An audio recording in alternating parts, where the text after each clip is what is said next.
नमस्कार, India voice देख रहे हैं। यहां पर मैं हूं आपके साथ शिवम दुबे। इंडिया वॉइस के खास कार्यक्रम देवभूमि समाचार में आप सबका स्वागत है। बुलेटिन की शुरुआत करेंगे। केंद्र में बजट पारित होने के बाद देहरादून के निजी होटल में भाजपा ने बजट पर चर्चा का आयोजन किया, जिसमें केंद्रीय राज्य गृह मंत्री नित्यानंद राय ने केंद्र सरकार द्वारा पेश किए गए बजट को राज्य के हित में बताया। केंद्रीय गृह राज्य मंत्री ने कहा कि यह बजट उत्तराखंड राज्य के लिए महत्वपूर्ण बजट साबित होगा, क्योंकि इस बजट में उत्तराखंड राज्य के चौमुखी विकास पर ध्यान दिया गया है। उत्तराखंड पहाड़ी राज्य है। पहाड़ पर सड़कों का निर्माण कठिन काम होता है, लेकिन केंद्र और राज्य सरकार के इरादों ने उत्तराखंड में सड़कों का जाल बिछाने का काम किया है। आगे नित्यानंद राय ने यह कहा कि राज्य के गांव और शहरों को रेलवे से जोड़ने का काम भी यह सरकार कर रही है। उन्होंने बिजली उत्पादन के क्षेत्र में भी सरकार के काम की तारीफ की।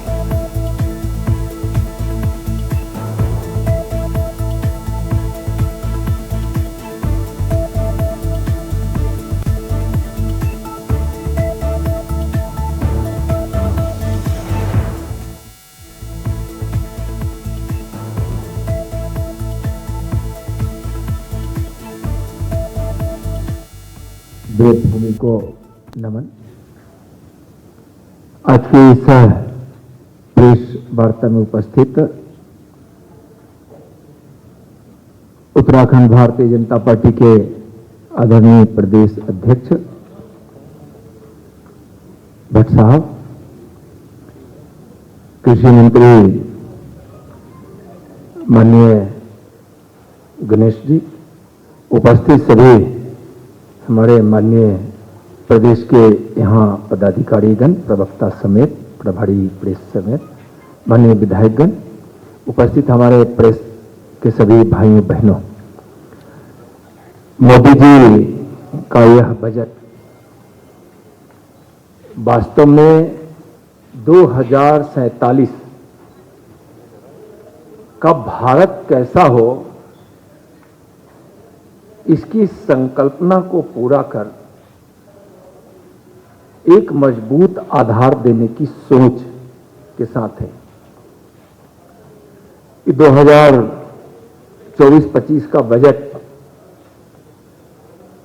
को सिर्फ इस देश के लोगों ने ही नहीं, दुनिया के अर्थशास्त्रियों ने कहा कि यह एक ऐसा बजट है जो भारत की आर्थिक स्थिति को सुदृढ़ करने वाला है और भारत अंतर्राष्ट्रीय स्तर पर आर्थिक दृष्टिकोण से भी बड़ी सफलता हासिल करेगा। तो वहीं उत्तराखंड भाजपा प्रदेश प्रभारी दुष्यंत गौतम हल्द्वानी पहुंचे, जहां मोदी सरकार के तीसरे कार्यकाल के बजट की सराहना करते हुए उन्होंने कहा कि केंद्र की मोदी सरकार ने अपना बजट पेश किया है, जो उत्तराखंड के साथ साथ पूरे देश के लिए ऐतिहासिक है। उन्होंने कहा कि इस बजट में गरीब से लेकर अमीर से लेकर मजदूर तक का ख्याल रखा गया है। उन्होंने कहा कि कांग्रेस के लोग भ्रष्टाचार के मामले में जेल जा रहे हैं। राहुल गांधी और सोनिया गांधी इन दिनों भ्रष्टाचार के मामले में जमानत पर हैं। कांग्रेस के लोग झूठ बोलने की राजनीति कर रहे हैं।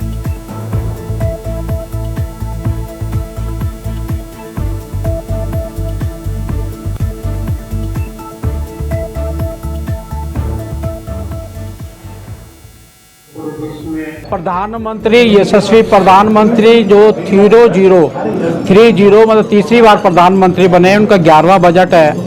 इस बजट के द्वारा जो उनकी थीम है यही है कि हम आत्मनिर्भर भारत, मजबूत भारत, विकसित भारत 2047 का तीसरी मजबूत अर्थव्यवस्था में खड़े हुए भारत के लिए ये बजट पेश किया गया है। ये बजट गरीबों के लिए, किसानों के लिए, मजदूरों के लिए, दलितों के लिए, पिछड़ों के लिए, सभी के किस प्रकार उनके घर में उजाला किया जाए। आपने देखा होगा पिछले बजट में हमने 18,000 गांव लिए थे जिनमें लाइट नहीं थी, लाइट पहुंचाने का काम किया। जिन घरों में नल नहीं थे, नल में जल पहुंचाने का काम किया। जिनमें शौचालय नहीं थे, शौचालय देने का काम किया। जिनको घर नहीं थे, 4 करोड़ लोगों को घर दिया कि यार हमने 3 करोड़ लोगों को और घर देने वाले हैं। जहाँ पानी नहीं पहुंचा था वो पानी पहुंचाने वाले हैं। पर्यावरण की दृष्टि से किस प्रकार से संतुलित किया जाए उसके लिए बजट रखा गया है।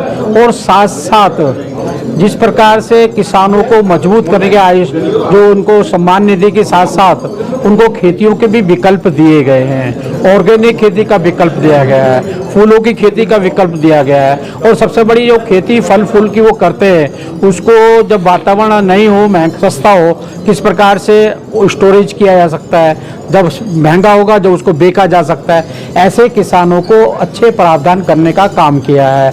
महिलाओं को महिलाओं को आरक्षण के साथ साथ ड्रोन दीदी बनाने का काम किया गया है। दलितों पिछड़ों के लिए 10 लाख का लोन मिलता था, 20 लाख का करने का काम किया गया है। उत्तराखंड के अंदर आपदा से बचने के लिए, आपदा प्रबंधन के लिए 1100 करोड़ रुपया रखा गया है। ऐसे सामूहिक देश के विकास के लिए, विकसित भारत के लिए ये बजट है, और बजट हमारे आने वाले समय के लिए, बच्चों के लिए, गरीबों के लिए, सबके लिए समर्पित रहेगा। तो वहीं बद्रीनाथ विधानसभा सीट और मंगलौर विधानसभा सीट पर हुए उपचुनाव में जीत हासिल करने के बाद कांग्रेस के दोनों विधायकों को विधानसभा अध्यक्ष रितु खंडूरी ने विधानसभा कार्यालय में पद की शपथ दिलवाई। इस दौरान दोनों नवनिर्वाचित विधायकों ने शपथ ली। दोनों कांग्रेसी विधायकों ने विधानसभा अध्यक्ष रितु खंडूरी का स्वागत किया और शपथ दिलाने के लिए उनका आभार प्रकट किया।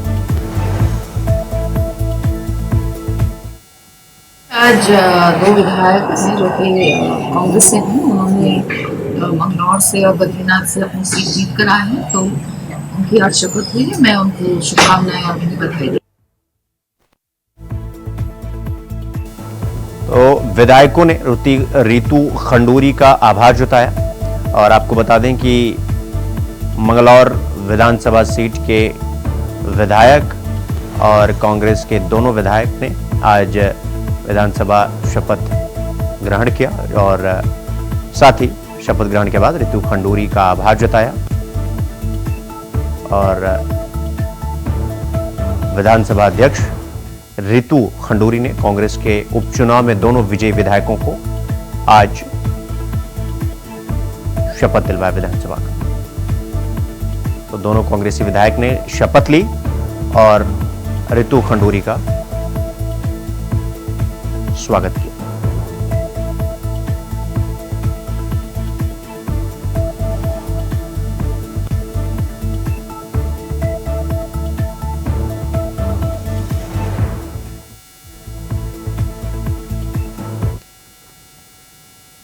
खबरों में आगे बढ़ेंगे। अगली खबर देहरादून से है, जहां प्रदेश कांग्रेस अध्यक्ष करण माहरा की ओर से एक पत्र जारी किया गया है, जिसमें कहा गया है कि बिना प्रदेश कांग्रेस कमेटी की अनुमति या जानकारी दिए प्रेस कॉन्फ्रेंस का आयोजन नहीं किया जाएगा।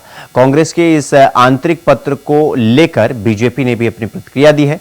बीजेपी की प्रदेश प्रवक्ता हनी पाठक का कहना है कि कांग्रेस प्रदेश अध्यक्ष के इस पत्र से कांग्रेस में गुटबाजी और अनुशासनहीनता का पता चलता है। कांग्रेस में प्रदेश प्रवक्ता क्या बोल रहे हैं, पार्टी की क्या लाइन है, इसका कोई तालमेल ही नहीं।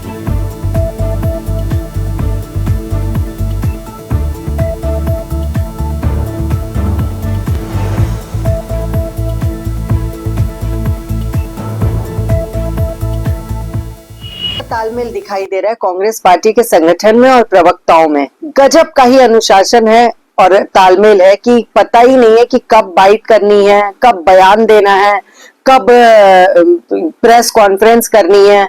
तो ये निशाना किसकी तरफ है, किसको टारगेट करके ये बोला जा रहा है, वो तो कांग्रेस के प्रदेश अध्यक्ष करण माहरा ही जाने। और दूसरा, कांग्रेस पार्टी ये दर्शा रही है इस पत्र के माध्यम से कि उनकी पार्टी में कोई अनुशासन इस तरीके का दिखाई नहीं देता है।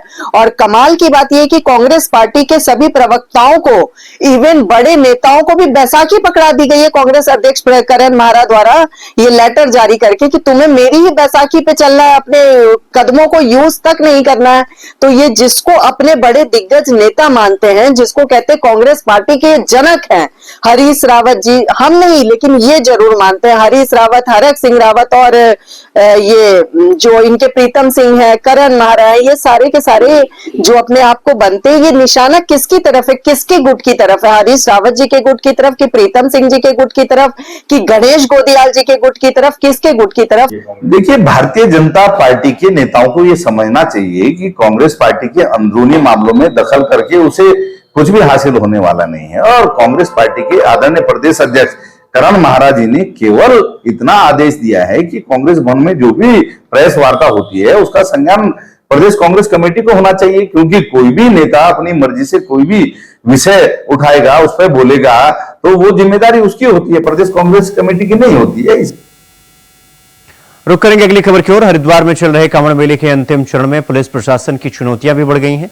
हालांकि पुलिस प्रशासन ने रूट डाइवर्ट प्लान लागू कर नई व्यवस्थाओं को तो जारी कर दिया है, लेकिन डाक गाड़ियों को लगातार बढ़ती आमद से पुलिस प्रशासन की चिंताएं बढ़ रही हैं। मेले में अंतिम चरण में किस तरह की तैयारी है और क्या कुछ तैयारी रहेगी पुलिस प्रशासन के नए प्लान में, उन सभी प्लान के बारे में जानने के लिए इंडिया वॉइस के संवाददाता विकास चौहान ने खास बातचीत की है एसएसपी हरिद्वार प्रमेंद्र डोभाल से। सुनिए। इस समय अपने चरम पर है और अब दूसरा फेज इसका शुरू होने जा रहा है डाक कावड़ का। इसको लेकर क्या तैयारियां हैं, इस पर बात करेंगे पुलिस कप्तान प्रमेंद्र डोभाल जी से। डोभाल जी, कावड़ अब चल रहा है, पीक पर है, तो किस तरह से अब सेकंड फेज की किस तरह से तैयारियां हैं? देखिए, अब हम लोग फाइनल स्टेज जो हमारा 100% रूट डाइवर्जन का प्लान हम लोग लागू करते हैं, वो कल 28 से हम लोग स्टार्ट कर देंगे। इसमें सभी जो वाहन हैं जो डाक कावड़ के हैं या मोटरसाइकिल्स हैं, उनको हम लोग मंगलौर के पास से नगला इमरती से हम लोग उसको वाया लक्सर होते हुए बैरागी कैंप पे लाएंगे और बैरागी कैंप से ही सिंहद्वार होते हुए उसको निकासी देंगे। वो प्लान हम लोगों का ऑलरेडी एग्जीक्यूट हो चुका है। हम कल 28 से उसे स्टार्ट करेंगे और सभी ड्यूटियां ब्रीफ करके उनको बताया जा चुका है। इसके अलावा जो भी कांवड़ यात्रीगण हैं या मोटरसाइकिल में जो भी यात्रीगण हैं वो सिटी के अंदर ना आए, उसको लेके भी हम लोगों के द्वारा जो मेन पॉइंट्स हैं उनको ब्रीफ करके लगाया जा चुका है, ताकि जो सिटी के अंदर जो हमारे यहाँ पर लोग रहते हैं, जितने भी निवासी हैं, वो उनको किसी प्रकार की असुविधा ना हो। जी, जिस तरह से पिछले दिन कांवड़ों में भी देखा गया, शहर के गलियों में पार्किंग डाक कांवड़ कर लेते हैं, उसको लेकर किस तरह की तैयारी है? देखिए, वही मैंने आपको बताया कि जो हमारे यहाँ के जो लोग हैं, यहाँ के निवासियों को किसी प्रकार की असुविधा ना हो, उसको देखते हुए जो भी हमारे सिटी के अंदर के जो रास्ते हैं उनको हम लोग पूर्णतः से प्रतिबंधित करेंगे। वहाँ से कोई भी डाक कांवड़ के जो वाहन है वो अंदर ना आए, इसको हम लोग इंश्योर कराएंगे। जी, तो ये थे एसपी प्रमेंद्र डोभाल जी जो बता रहे थे कि अब सेकंड फेज डाक कावड़ के लिए किस तरह की पुलिस की तैयारियां हैं। विकास चौहान, इंडिया वॉइस, हरिद्वार। उत्तराखंड कांग्रेस की केदारनाथ प्रतिष्ठा रक्षा पदयात्रा का चौथा दिन है आज, जिसमें कांग्रेस प्रदेश अध्यक्ष करण महारा की अगुवाई में यही पदयात्रा आज देवप्रयाग से मलेथा तक पहुंची। कांग्रेस प्रदेश अध्यक्ष करण महारा ने कहा कि उनकी इस यात्रा से भाजपा की सत्तासीन सरकार बौखला गई। कांग्रेस प्रदेश अध्यक्ष ने कहा कि जब कांग्रेस की यात्रा हरिद्वार से शुरू हुई, उसी दिन मुख्यमंत्री पुष्कर सिंह धामी केदारनाथ धाम पहुंचे और जब कांग्रेस ने यात्रा को आगे बढ़ाया तो सोने को लेकर बीकेटीसी के अध्यक्ष अपनी सफाई दे रहे हैं। उत्तराखंड कांग्रेस की केदारनाथ प्रतिष्ठा रक्षा पदयात्रा का आज चौथा दिन है। देवप्रयाग से मलेथा तक की कांग्रेस की पैदल पदयात्रा है जो प्रदेश अध्यक्ष करण महारा की अगुवाई में यहाँ पर चल रही है। कांग्रेस के तमाम वरिष्ठ नेता यहाँ पर मौजूद है और अब कांग्रेस ने सीधे तौर पर सत्ताधारी दल पर आरोप लगाना शुरू कर दिया कि उनकी इस पैदल यात्रा से सत्ताधारी दल में बौखलाहट देखने को मिल रही है। जिस प्रकार से यात्रा शुरू होने से पहले ही मुख्यमंत्री केदारनाथ धाम पहुंच गए थे और उसके बाद बीकेटीसी के अध्यक्ष की तरफ से जो केदारनाथ में सोने को लेकर सफाई दी गई, उस पर कांग्रेस ने सवाल खड़े किए हैं। कांग्रेस का कहना है कि जब तक इस पूरे प्रकरण की सीबीआई जांच नहीं हो जाती, सत्ताधारी दल दोषियों के खिलाफ कार्रवाई नहीं करता, तब तक इसी तरीके से कांग्रेस पार्टी अपना हल्ला बोलती रहेगी और जो दोषी हैं उनके खिलाफ यहाँ पर आवाज उठाती रहेगी। कांग्रेस इस मामले को लेकर यानी केदारनाथ धाम को लेकर लगातार आक्रामक रही है और जब से विवाद ज्यादा बढ़ना हुआ तो कांग्रेस के लिए ये फायदेमंद साबित हो रहा है, क्योंकि आने वाले दिनों में निकाय वहां पर चुनाव होना है। तो ऐसे में कांग्रेस पार्टी अभी से इसे बड़ा मुद्दा बनाना चाहती है ताकि समय रहते हुए कांग्रेस इस मुद्दे को बुना सके और इस चुनाव में होने वाले उपचुनाव में जीत हासिल की जा सके। आज यात्रा का चौथा दिन है। आज हम देवप्रयाग से मलेथा तक पैदल जा रहे हैं। अभी ये भोजन काल है, सभी लोग साथ में बैठ के यहाँ भोजन करेंगे और कल मलेथा से फिर श्रीकोट तक, श्रीनगर होते हुए श्रीकोट तक ये यात्रा जाएगी और निरंतर ये हमारी यात्रा बढ़ रही है। बीजेपी लगातार झुक रही है। पहले दिन मुख्यमंत्री केदारनाथ पहुंचे, इस यात्रा का असर था। कल बीकेटीसी ने एक हिसाब देने की कोशिश की है जो आधा अधूरा है, लेकिन हमारा संघर्ष जारी रहेगा जब तक कृष्णा माई की गुफा का नाम कृष्णा माई नहीं होगा और जब तक बाबा केदार के गर्भगृह के नियम तोड़ने वाले मोदी जी को नोटिस सर्व बीकेटीसी नहीं करेगी, तब तक हम अपने आंदोलन को लोगों के बीच में ऐसे ही जारी रखते रहेंगे। तो टिहरी से बड़ी खबर आपको बता दें कि बूढ़ा केदार के तोली गांव में लैंडस्लाइड हुआ है और लैंडस्लाइड में मां और बेटी की मौत हो गई है। ये बड़ी खबर हम आपको बता रहे हैं। एसडीआरएफ की टीमें मौके पर तैनात है फिलहाल। तो बूढ़ा केदार के तोली गांव में ये लैंडस्लाइड हुआ है। टिहरी से ये बड़ी खबर हम आपको बता रहे हैं। लैंडस्लाइड में मां और बेटी की मौत हो गई है। फिलहाल एसडीआरएफ की टीम मौके पर तैनात है और रेस्क्यू किया जा रहा है। टिहरी से ये बड़ी खबर, बूढ़ा केदार के तोली गांव में ये लैंडस्लाइड हुआ है और लैंडस्लाइड में मां और बेटी की मौत हो गई। तो ये बड़ी खबर हम आपको बता रहे हैं। फिलहाल एसडीआरएफ की टीम मौके पर तैनात है और रेस्क्यू अभियान चलाया जा रहा है। ये बड़ी खबर हम आपको बता रहे हैं। बूढ़ा केदार के तोली गांव में लैंडस्लाइड हुआ है और लैंडस्लाइड में मां और बेटी की मौत हुई। आपको बता दें कि लगातार उत्तराखंड में भारी बारिश से आम लोगों का जनजीवन पूरी तरीके से अस्त व्यस्त हो गया है। बारिश से बाढ़ के आसार भी बन रहे हैं, नदी नाले उफान पर हैं और ऐसे में लगातार जब बारिश हो रही हो तो पहाड़ों के दरकने का और लैंडस्लाइड होने का खतरा लगातार बना रहता है। ये तस्वीरें भी हम आपको दिखा रहे हैं जिस तरह से भारी बाढ़ और बारिश की वजह से वहां पर हालात बाढ़ जैसे हो गए हैं। लगातार ये तस्वीरें आप देखिए, ये तस्वीरें हम आपको दिखा रहे हैं जहां पर किस तरह से पहाड़ दरक रहे हैं, पहाड़ लैंडस्लाइड हो रहा है और ये लगातार हम आपको तस्वीरें दिखा रहे हैं। खबरों में आगे बढ़ेंगे। पहाड़ी इलाकों में बारिश होने के बाद हरिद्वार में गंगा नदी उफान पर है। हरिद्वार के भीमगोड़ा बैराज पर गंगा वार्निंग लेवल से ऊपर बह रही हैं, यानी कि खतरे के निशान के ऊपर। गंगा का जलस्तर बढ़ जाने से यूपी सिंचाई विभाग और जिला प्रशासन गंगा के जलस्तर पर नजर बनाए हुए हैं। फिलहाल गंगा का जलस्तर सामान्य है। पहाड़ों पर हो रही बारिश के चलते क्षेत्र में बनाई गई बाढ़ चौकियों को भी अलर्ट कर दिया गया है। हालांकि अधिकारी के मुताबिक जलस्तर घट रहा है और रात भर में गंगा का जलस्तर सामान्य हो जाएगा।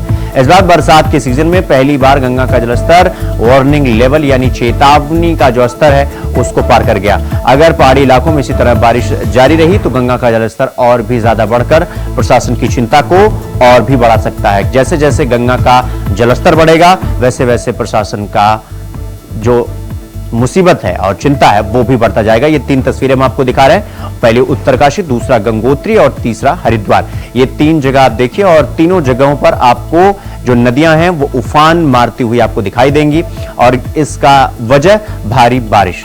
तो उत्तरकाशी की तस्वीर, ये पहली तस्वीर आप देख रहे हैं, दूसरी गंगोत्री और तीसरा हरिद्वार।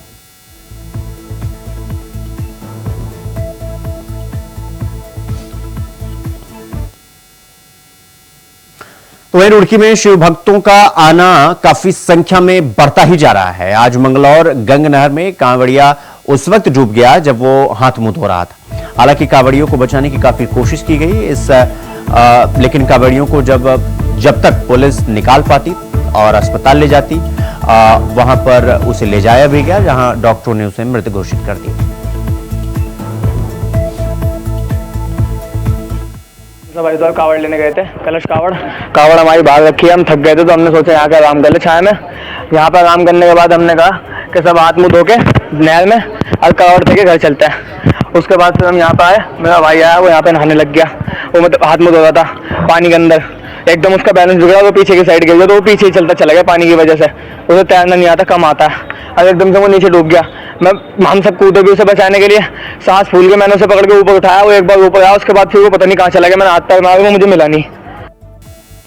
तो देवभूमि समाचार में फिलहाल अभी के लिए बस इतना ही। देश और दुनिया की तमाम खबरों को देखने के लिए देखते रहिए इंडिया वॉइस। नमस्कार।